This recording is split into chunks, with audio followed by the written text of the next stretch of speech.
बिस्मिल्लाहिर्रहमानिर्रहीम। नाजरीन अस्सलाम वालेकुम। मैं हूं आपका होस्ट मलक जावेद इकबाल शानी, आपकी खिदमत में हाजिर। हमारा प्रोग्राम आमने सामने। उस प्रोग्राम में आपको पता ही है कि आपे से बाहर हो जाते हैं मेरे दोस्त भाई जनाब शकील अहमद जंजुआ साहब हमारे साथ मौजूद है और सीनियर जर्नलिस्ट भी हैं, तजिया नगार भी हैं और माना कि बात कम करते हैं लेकिन बात जो भी करते हैं ठकाई वाली करते हैं और ख़ूबसूरत बात करते हैं। तो आज हमारा जो मौजू रहेगा वो है कि पंजाब के वज़ीर आला के ज़ुमा क्या है। पंजाब के वज़ीर आला चौधरी परवेज़ लाई क्या करें तो अवाम के दिल जीत सकते हैं। पंजाब के वज़ीर आला परवेज़ लाई अगर अपने आप को लाहौर या गुजरात का सिर्फ वज़ीर आला ना बना ले बल्कि पूरे पंजाब को मद्देनज़र रखें, उनके मसाइल को समझें, उनके मसाइल को हल करने की कोशिश करें तो एक बेहतरीन वज़ीर आला के तौर पर वो नज़र भी आएंगे और आवाम उनको पसंद भी करेगी। इससे पहले भी वज़ीर आला के परवेज़ लाई के दौर में काम होते रहे हैं। माना कि ये लोग मेहनत करने वाले हैं, आवाम के दिलों पर राज करने वाले हैं, कम सीटें लेकिन इसके बावजूद पंजाब को हासिल कर लिया, ये इनकी सियासत है। उसको इस टॉपिक को हम नहीं छेड़ते। हाँ, अलबत्ता ये ज़रूर है कि क्या पंजाब इस वक्त जो है वो सही हाथों में है, क्या पंजाब की जो लीडरशिप है वो पंजाब को बेहतर बना सकेगी। आज पाकिस्तान की भी नहीं, किसी और सूबे की बात नहीं कर रहे, हम सिर्फ पंजाब की बात कर रहे हैं। अस्सलाम वालेकुम शकील भाई। वालेकुम सलाम। क्या हाल चाल है जनाब? शुक्र अल्लाह। खैरियत से हैं? जी जी से ठीक है। ठीक। आज हम चूँकि बात करेंगे वज़ीर आला पंजाब चौधरी परवेज़ इलाही की, जो कि आज गुजरावाला तशरीफ़ ला रहे हैं, जो जिसमें हमारे इधर एक मेडिकल कॉलेज है उसका इफ्तिताह होगा। और इसके अलावा मैं समझता हूँ कि पास ही एक हमारे दोस्त हैं जमाल नासिर चीमा साहब, उनके कज़न हैं, आज़म चीमा साहब के बेटे हैं, उनकी नागहानी मौत पे आके फातह खानी भी करेंगे और उसके बाद उनका खाना वज़ीराबाद में होगा। इसी तरह बेशुमार उनकी मसरूफियत होंगी। लेकिन बात करनी है हमने आज कि परवेज़ इलाही क्या एक कामयाब वज़ीर आला पंजाब हैं या फिर उनके अंदर भी एक बंद सिस्टम है कि एक जगह को उन्होंने कहा कि यही जगह पंजाब है। तो जैसे कि पहले लाहौर को पंजाब से समझा जाता था, आज ये गुजरात को समझना शुरू कर दें, तो ये बात हमारी इसी तरह चलेगी। लेकिन देखना यह है कि वज़ीर आला पंजाब परवेज़ इलाही कहाँ तक कामयाब है। जी भाई, क्या आप क्या कहते हैं? जी बिस्मिल्लाहिर्रहमानिर्रहीम, अस्सलाम वालेकुम। मैं समझ रहा हूँ कि परवेज़ लाई साहब बहुत अच्छे काम शुरू किए हैं उन्होंने। गुजरांवाला में भी मेडिकल कॉलेज वाला का इफ्तिताह कर रहे हैं आज वो, और यूनिवर्सिटी का और चाइल्ड अस्पताल का भी उनका मिशन जारी है और अच्छी कोशिश कर रहे हैं मेरी नज़र में। क्या क्या करना चाहिए कि अवाम के दिलों में राज करे ना वो। ये मेडिकल कॉलेज, ये चंद पढ़े लिखे लोगों को पता होगा कि मेडिकल कॉलेज में हमने जाना है, और ये मैं समझो अपर तबका जो होता है वो समझता है ना इस चीज़ को। वो बात जो गुरबा के दिल में आ जाए, अब मिडिल क्लास के दिल में आ जाए, लो क्लास के दिल में आ जाए कि ये हमारा वज़ीर आला है, ऐसा कुछ हो सकता है? नहीं, उसके लिए तो सबसे पहले ना उन्हें मुल्क में जो सड़क का निज़ाम है, पूरा शहर गांव तबाह बर्बाद हो चुका है। हाँ। जो पहले परवेज़ लाई ने अपने दौर में काम किए थे, वो सड़कें बनी थी वही बनी है, वरना बस पूरा पंजाब बर्बाद हो चुका है। सड़कें वगैरह देखी हम नहीं, यहाँ पे फिर आप डंडी के तौर पे आ रहे हैं। आज मैं सिर्फ बात ये कर रहा था कि हमने तज्जिया करना है ओपनली। अगर सड़कों के हवाले से अगर बात करें तो फिर तो मियाँ बरादरान ने जाल बिछा दिए ना सड़कों के। परवेज़ लाई के दौर में सड़कें नहीं बनी, ये आप क्या कह रहे हैं? अभी अब मेरी समझ से बाहर आपकी बात को। मैं कह रहा हूँ आज हमने तजिया करना है कि वज़ीर आला कौन अच्छा है और क्या करे तो कैसे अच्छा बन सकता है। तो आपने फिर डंडी ऐसी मारी कि कहा कि जो परवेज़ लाई ने किया उसके बाद कुछ नहीं हुआ। भाई लाहौर को देखो, लाहौर तो बदल ही गया है। अगर इस्लामाबाद को देखें, पिंडी की सड़कों को देखो तो पिंडी बदल गया है। और दरमियान में गुजरांवाला का पुल जो दिया हुआ है, गुजरने का रास्ता दिया हुआ है, वो मियाँ बरादरान ने दिया हुआ है, मुस्लिम लीग के दौर में बना हुआ है। इसके अलावा जितनी आगे पीछे गाँव वाली सड़कें जो बनी हुई हैं, कहीं पे चौधरी इकबाल गुजर रहे हैं, कहीं पे खुर्रम दस्तगीर नज़र आ रहे हैं, कहीं पे मैं समझता हूँ कि क्या नाम है उनका, नुशैरा विरका के MNA नज़र आ रहे हैं। तो आप क्या कह रहे हैं कि फिर वही बात वो करें यार जो लॉजिक की हो। यार शकील भाई, पता नहीं मुझे क्या हो गया आपको। नहीं शानी भाई, आप गुस्सा कर जाते हैं ना। नहीं गुस्सा नहीं यार, लॉजिक की बात करो यार। की बात है ना, अगर सड़कों के बारे से बात करनी है तो फिर नून लीग का मुकाबला नहीं है, मैं ये कहूंगा। वो तो सिर्फ लाहौर के शहर की बनी है यार। लाहौर गुजरांवाला में जी, लाहौर गुजरांवाला में लाहौर के शहर की बस सड़कें तो गुजरांवाला की यार देखो, गुजरांवाला में आपको एक नया पुल दे दिया यार।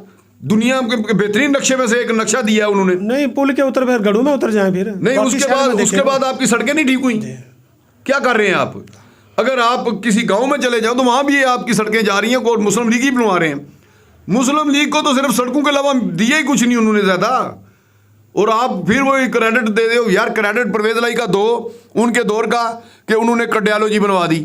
आज बंदे को जरा सा झटका महसूस होता है, वो वजीराबाद चला जाता है। ये परवेज लाई की बेहतरीन कारकर्दगी है जी, बेशक। ठीक हो गया। उसके बाद यूनिवर्सिटी ऑफ गुजरात उन्होंने दी है, जो कि हमारे डिवीजन गुजरांवाला के लिए बेहतरीन चीज़ है कि एक डिग्री के लिए हमें दूर नहीं कहीं जाना जाता। ये गुजरात हमारे पास आ गया है, ये उनकी बेहतरीन कारकर्दगी है।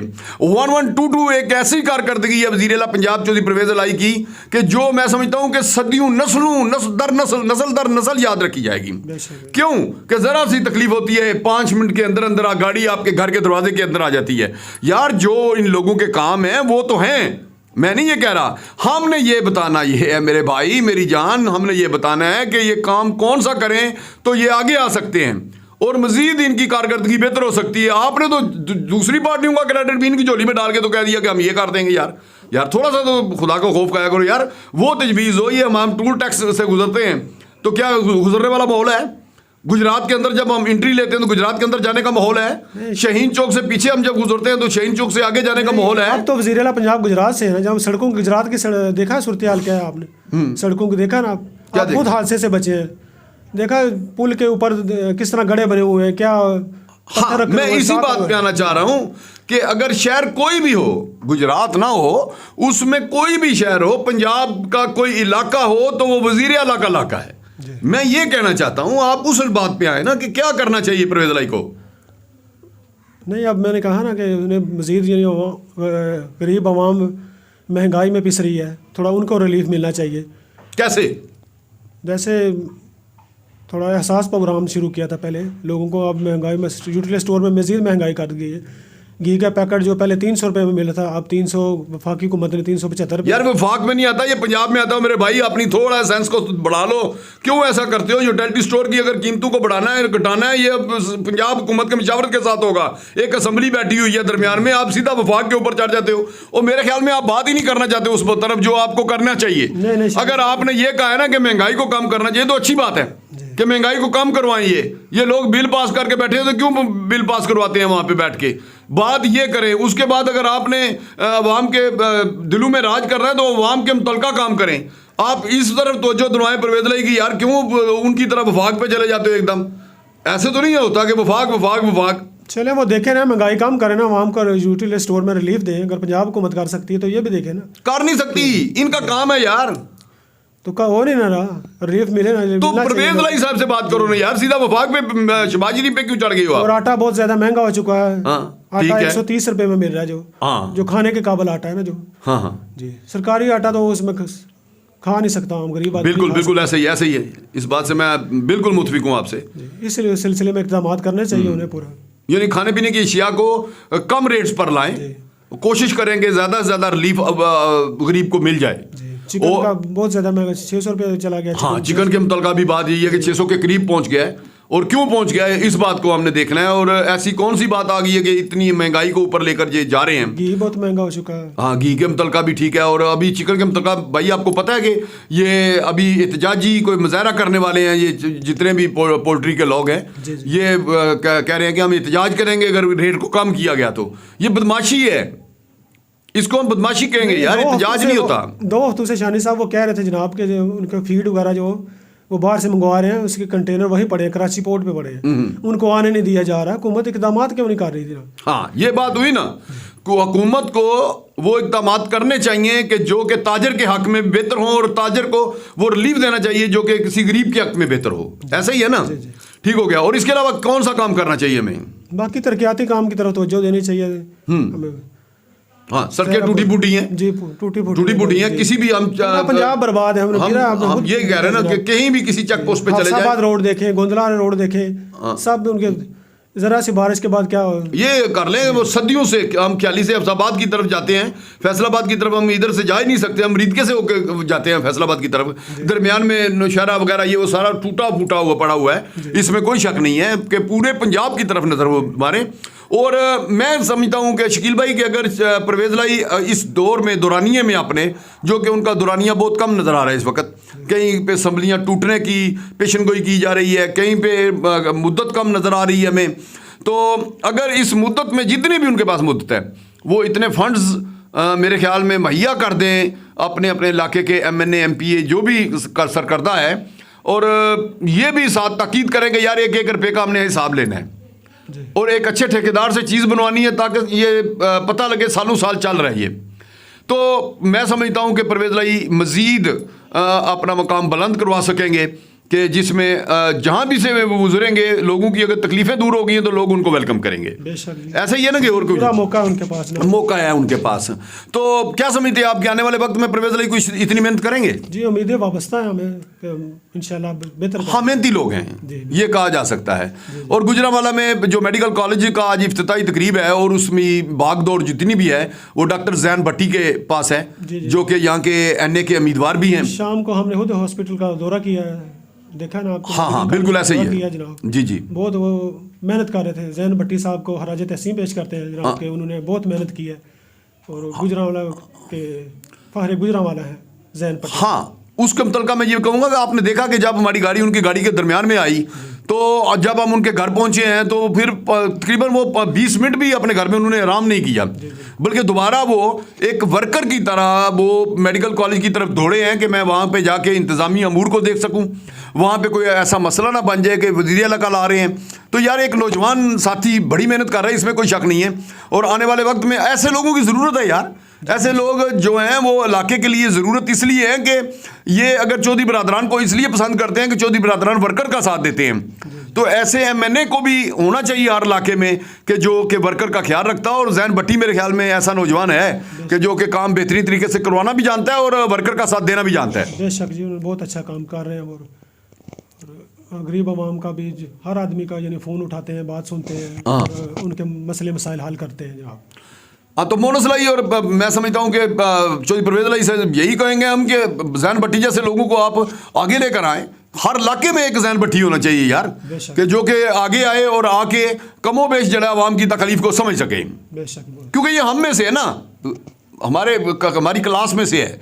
वो समझता है कि गरीबों को क्या चाहिए, गरीब को क्या चाहिए, गरीब को ये चाहिए कि उसको को पूछने वाला हो, गरीब को क्या चाहिए कि अगर कोई नजायज़ उसके साथ काम हो गया तो वो उसके थाना कचहरी को जानता हो, गरीब को क्या चाहिए कि अगर उसे मेडिकल की सहूलत को नहीं मौजूद तो उसको वो फौरी तौर पे वो दे सकता हो। तो मतलब ये है कि गरीब के लिए एक ऐसा मसीहा चाहिए कि जो उसके दर्द सुख और दुख में साथ हो। तो मेरे ख्याल में जैन भट्टी एक खूबसूरत नौजवान है और खूबसूरत बातें भी करता है और बातों पर अमल भी करता है। आप क्या कहते हैं? बेशक जी, बहुत अच्छा काम कर रहे हैं, उनसे हमें बहुत उम्मीद है, वाबस्ता है। और अगर हुकूमत को मज़ीद टाइम मिला तो मैंने कहा टाइम देना चाहिए हुकूमत को। खान साहब से भी गुजारिश किया जनाब, उन्हें असम्बलियाँ नहीं तोड़नी चाहिए अभी। उन्होंने देखा कौमी असम्बली में क्या हाल हुआ उनका, कि अभी तक इस्तीफ़े कबूल नहीं किए गए। तो इन्हें अपनी पॉलिसी पे गौर करना चाहिए और पंजाब हुकूमत को चलने देना चाहिए। अच्छा शकील भाई, मैं आपसे ये कहूँगा यार, ऐसा क्यों नहीं होता कि हम पार्टियों से हटकर अगर पाकिस्तान के लिए सिर्फ सोचें और सिर्फ चंद माह के लिए सोचें, ज़्यादा ना सोचें। 6 माह हम लगा दें सियासत में, 6 माह लगा दें पाकिस्तान और पाकिस्तान की आवाम के लिए, तो बेहतरी नहीं हो सकती? हो सकती है। क्या हाल है आपका? हो सकती है शायद कोई। ओ यार 6 माह काफ़ी होते हैं लड़ने झगड़ने के लिए, अपनी सियासत को उभारने के लिए, एक दूसरे के इल्ज़ाम ऊपर इल्ज़ाम तराशी करने के लिए 6 माह काफ़ी होते हैं। और 6 माह ये वो लगा दें, हल्फन लगा दें कि कुरान पाक को आगे रखें और हाथ रखें कि यार हमने सिर्फ ये 6 माह जो है ये पाकिस्तान की आवाम और पाकिस्तान के लिए सोचना है। नहीं, पाकिस्तान हमने लाखों कुर्बानियों के बाद हासिल किया है। हमें पूरी दुनिया में शर्मिंदगी हासिल हो रही है जनाब पूरा, के लोग पाकिस्तान का मजाक उड़ा रहे हैं। हिंदुस्तानी चैनल को देखें कि भूखा नंगा पाकिस्तान जनाब ये हमसे क्या जंग करेगा, इसकी क्या हालत क्या है इसकी जनाब, पूरा मजाक उड़ा रहे हैं। हम ना सिर्फ अपने इस्लाम की गद्दारी कर रहे हैं बल्कि अपने मुल्क से भी गद्दारी कर रहे हैं। मुझे बहुत रोना आ रहा है। सही बात है कि जनाब हम शहीदों के लहू से गद्दारी कर रहे हैं। हमें सोचना चाहिए और पाकिस्तान की करप्शन को ख़त्म करना चाहिए और पाकिस्तान के अदारों को हिसाब लेना चाहिए कि जो एक कहा उससे 10 वसूल करने चाहिए कि जनाब खुला नहीं छोड़ना चाहिए कि करप्शन ये किस तरह मुल्क को क्या कर रही है। बहुत शुक्रिया शकील भाई आपका। तो भाईजान नाज़रीन, आपने देखा कि इस वक्त शकील जंजुआ साहब इस वक्त नम आंखों के साथ, दुखी दिल के साथ आपको पैगाम दे रहे थे और कहा कि मुझे रोना आ गया है, और उनकी आंखों में वाकई आंसू आ गए हैं इस वक्त ये बात करते हुए कि हमारा पाकिस्तान बिगड़ रहा है, हमारा पाकिस्तान जल रहा है, हमारा पाकिस्तान डूब रहा है, हमारे पाकिस्तान ख़राब हो रहा है। और बेशुमार बातें ऐसी हैं कि अगर सियासतदान इस पर गौर करे तो मेरे ख्याल में पाकिस्तान बहुत आगे जा सकता है। और इस पाकिस्तान की बेहतरी के लिए हमें ईमानदारी से काम करना होगा, पार्टियों को भूलना होगा, नौजवान नस्ल को पाकिस्तान की तरफ नज़र रखनी होगी, पार्टी की तरफ नज़र नहीं रखनी होगी। जब तक नौजवान पाकिस्तान की खैर नहीं चाहेगा, इस वक्त तक खैर नहीं होगी। जो करप्ट है उसे करप्ट कहो, जो बुरा है उसे बुरा कहो, लेकिन पाकिस्तान की हमेशा खैर मांगो। अल्लाह मेरा और आपका हामी और नासिर हो। अच्छा शकील भाई, अल्लाह हाफिज़।